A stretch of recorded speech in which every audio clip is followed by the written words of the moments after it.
The Iraqis in Iraq are going to have to defeat this organization. برێت مەکگۆرک لۆرەنسە تازەکەی عەرب ئەو پیاوەی لە ماوەی یەک ساڵی ڕابردوودا ڕۆژ لە دوای ڕۆژ لە عێراق و ناوچەکەدا پێگەی بەهێزتر دەبێت. پێدەچێت ئەم پیاوە جۆکەرێک بێت بەدەستی باراک ئۆباماوە بۆ پاشەکشەکردن بە قاسم سولەیمانی، ئەو کەسەی کە بە پیاوە ترسناکەکەی ڕۆژهەڵاتی ناوەڕاست ناسراوە. دوای ڕازیکردنی تورکیا بۆ بەکارهێنانی بنکەی ئەنجەرلیک لە لایەن هاوپەیمانی نێودەوڵەتی دژی داعشەوە لە ئێستادا لە هەرێمی کوردستانە و لایەنەکانی ناچار کردووە مل بدەن بۆ چارەسەرکردنی گەورەترین قەیرانی سیاسی 15 ساڵی ڕابردووی هەرێم. ئەو کارەی ئێستا مەکگۆرک لە هەرێمی کوردستان خەریکە ئەنجامی دەدات پێشتر قاسم سولەیمانی خۆی لە قەرەیدا بوو، بەڵام تێیدا سەرکەوتوو نەبوو. پێدەچێت ئەوەی سولەیمانی پێی ناکرێت خەریکە مەکگۆرک ئەنجامی دەدات. لە ئێستادا پرسیار ئەوەیە ئەخۆ پیاوە دیبلۆماتکارەکەی ئەمریکا لە عێراق و هەرێمی کوردستان جێپێ بە پیاوە سەربازیەکەی ئێران لێژ دەکات. ئەم دوو پیاوە قاسمی سولەیمانی و مەکگۆرک چەندین خاڵیا و بەشیانەیە. هەردووکیان باوەڕیان بە یەکپارچەی خاکی عێراق و حکومەتێکی بەهێزەیە لە بەغدا. هەردووکیان خۆیان بە دۆستی کورد دادەنێن و هاوکات دژی جیابوونەوەی کوردستانن لە عێراق و هەروەها ئامانجێکی هاوبەشیشیانەیە، ئەویش تێکشکاندنی داعشە لە عێراق و سووریا. هاوکات چەندین خاڵی جیاوازیشیانەیە.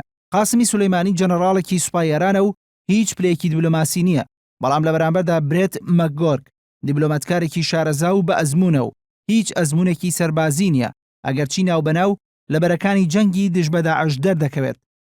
سولەیمانی زۆربەی کارەکانی بەنهێنی ئەنجام دەدا و کۆبنەوەکانی لەگەڵ بەرپرسانی عێراقی و وڵاتانی ناوچەکە بە دوور لە چاوی کامێراکان و میدیاکان ئەنجام دەدات، بەڵام مەکگۆرک کۆبنەوەکانی بە ئاشکرا ئەنجامەدات. سولەیمانی بە حکمیەوەی پیاوێکی ئەمنیە ڕوانینێکی ئەمنی بۆ پرۆسەی سیاسی لە عێراق و ناوچەکەدا هەیە و زۆر جار بە دەرکەوتنی لە کۆبنەوەکاندا هەندێک لە بەرپرسە عێراقیەکان دەترسێنێت. بەڵام مەکگۆرک بە حکمی پیشە دیبلۆماسیەکەی باوەڕێکی زۆری بە گفتوگۆ و دانوستانی نێوان لایەنە سیاسی عێراقیەکان هەیە و بەرپرسە عێراقیەکان دڵخۆشن بە دانیشتن لەگەڵ ناوبراودا. قاسمی سولەیمانی لە عێراقدا زیاتر هەوڵی بەهێزکردنی پێگەی لایەنە شیعەکان دەدا و میلیشیا شیعەکان لەسەر دەستی ئەو ڕۆژ لە دوای ڕۆژ لە بەهێزبووندان، بەڵام مەکگۆرک زیاتر هەوڵی لێکنزیکردنەوەی پێکاتەکانی عێراق دەدات، باوەڕی با بەشداریکردنی کارای سوننە و کوردەیە لە حکوومەتی عێراقیدا. سوننەکان نیگەرانی ڕۆڵی قاسم سولەیمانین و لە ناو کوردەکانیشدا ئەگەرچی سولەیمانی بە دۆستی خۆیان دەزانن، بەڵام هەندێک جار هەز بەوە دەکرێت بەشێک لە لایەنە کوردەکان دژی دەستێوەردانەکانی ناوبراون، بەڵام تا ئێستا هیچ کام لە لایەنە عێراقیەکان ناڕازیبوونی خۆیان لە ڕۆڵی مەکگۆرک دەرنەبڕیوە. قاسمی سولەیمانی لە جیاتی گرنگیدان بە سوپای عێراق زیاتر هەوڵی بەهێزکردنی میلیشیا شیعەکان دەدات، لە بەرامبەردا مەکگۆرک هەوڵی بەهێزکردنی سوپای عێراق دەدات وەک سوپای فەرمی وڵات و نیگەرانی بەهێزبوونی پێگەی میلیشیا شیعەکانە. سولەیمانی و مەکگۆرک لە ماوەی ڕابردوودا کۆمەڵێک دەستکەوتیانە بۆ لە عێراقدا.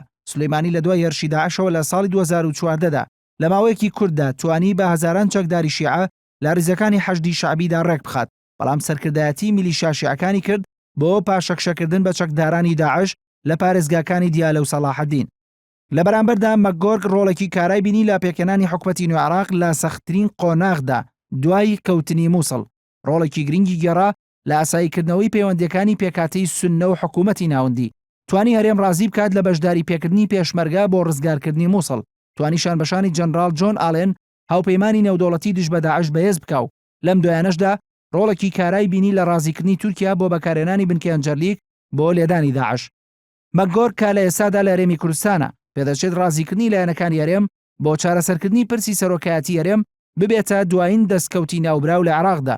ئەمە لە کاتێکدا کە لە ماوەی ڕابردوودا بۆ هەمان پرس قاسم سولەیمانی سەردانی هەرێمی کوردستانی کردبوو، بەڵام نەیتوانی لایەنەکان لە دەوری یەک کۆ بکاتەوە.